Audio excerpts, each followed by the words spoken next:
ربنا ظلمنا أنفسنا وإن لم تغفر لنا وترحمنا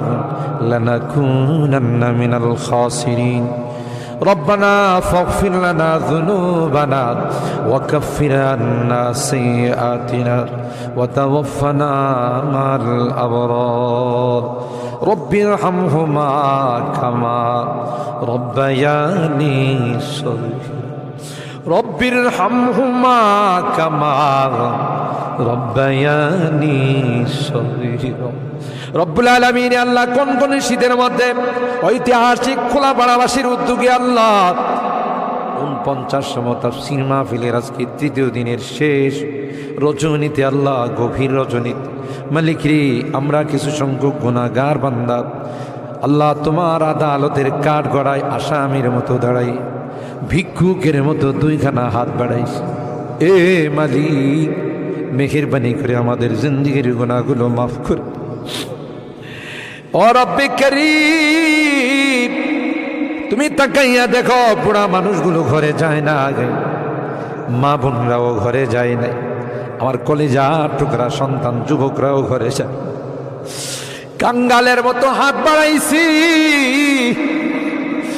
এ মালিক তাওবা করতেছি আর জীবনে কোনো গুনাহ করব না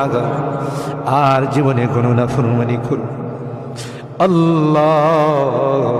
ওয়াদা করলাম আর জীবনে কোনোদিন নামাজ ছাড়ব না আর জীবনে কোনোদিন বেপরদায় চলবো না ইয়া আল্লাহ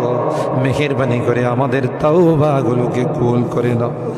ইয়া আরহামার রাহিমিন ইয়া আকরামাল আকরামিন আল্লাহ মনে চাইছে বিছনায় আরাম করার জন্য না না না আরামের ঘুমকে হারাম করে শীতকে উপেক্ষা করে শুধুমাত্র কেবলমাত্র আল্লাহ তোমার কাছে তাওবা করার জন্য বসে রইলাম আমাদের গুনার কারণে যদি জাহান্নামে দিয়ে দাও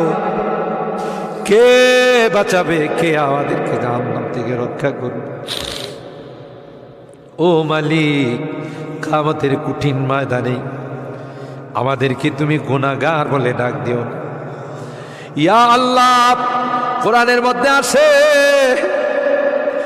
জাহান্নামীরা জাহান্নামের আযাব সহ্য করতে না পাইরা করুতি মিনতির সাথে কাকুতি মিনতির সাথে বলবি ইয়া মালিক লিয়াকদি আলাইনা রাব্বুক এ জাহান্নামের দারোগা মালিক ভাই আর সহ্য